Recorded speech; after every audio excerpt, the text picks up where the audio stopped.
Oftentimes people ask, what's the way to go about implementing a PLM system?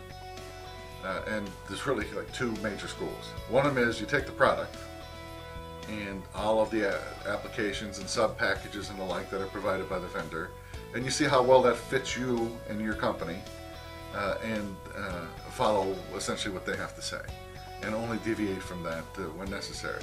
The other one is to say, well, hey, what's my business strategy? What's my business tactics?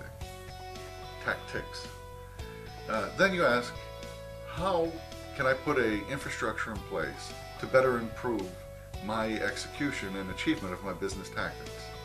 And then ultimately you get around to, geez, and PLM covers a piece of that space that involves my business tactics.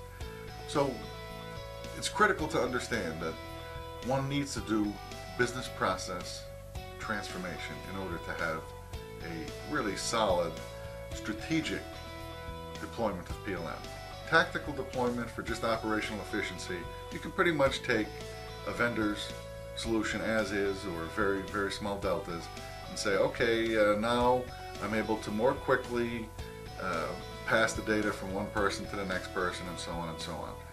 Strategic enablement really goes one step further, which says, I'm going to do business differently because now I have this technology at my fingertips, and oftentimes the differently is to not do certain things that one would normally do in the old style way of doing your business.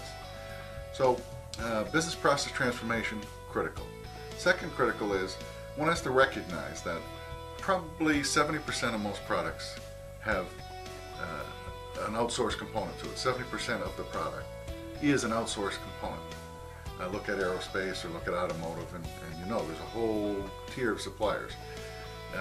And as a result of that, one has to be more prepared to collaborate. That's kind of one of these critical strategic changes. And when you collaborate, you have to ask, how are you going to collaborate with people sharing your intellectual property, but not so much so that you're being ripped off. Protecting their intellectual property and ensuring that people, even inside your own company, that don't have the reason to access their information, don't get access to it. So that's called secure collaboration. So the combination of business process transformation and secure collaboration should be first analyzed, and then after you cover those two topics, then you can talk about, and how does my PLM system fit into that structure.